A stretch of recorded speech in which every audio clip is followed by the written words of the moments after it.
Hey, it's Buzz.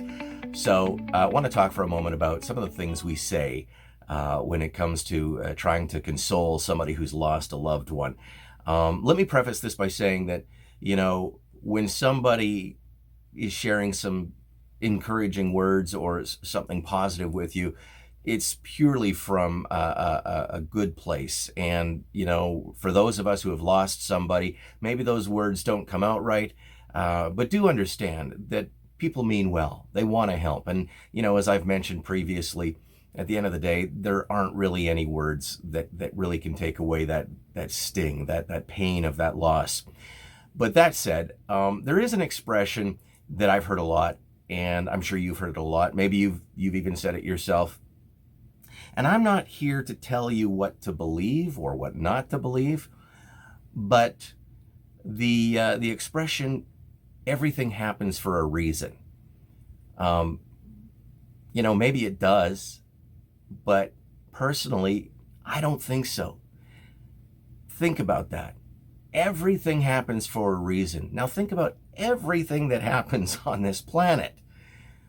And think about how somebody who's lost a loved one, particularly a child or someone who's died before their time, unexpectedly,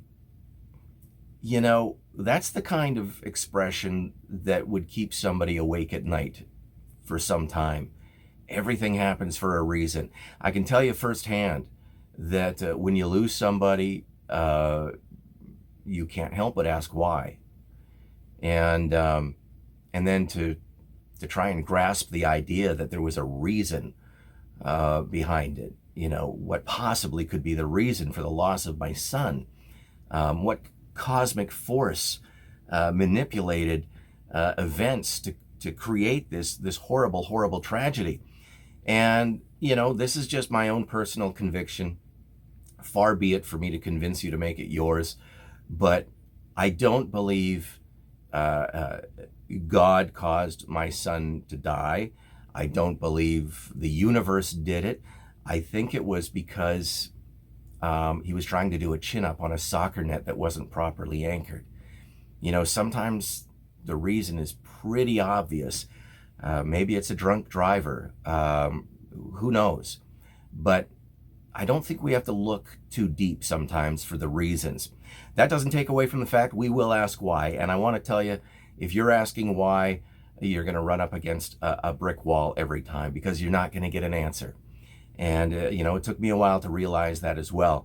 So instead of asking why, I started asking what, as in, what can I do to take what was absolutely horrible and glean something from this so that this event was not a complete tragedy.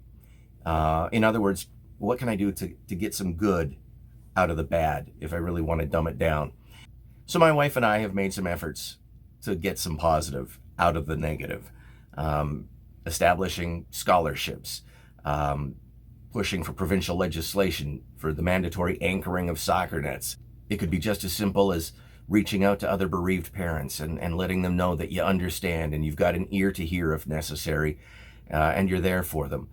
You've lost something incredibly precious. You have paid an incredible price for the perspective that you now have. So, why not be able to share that with somebody else if it can help them as well? What, not why. That's all I really wanted to share today.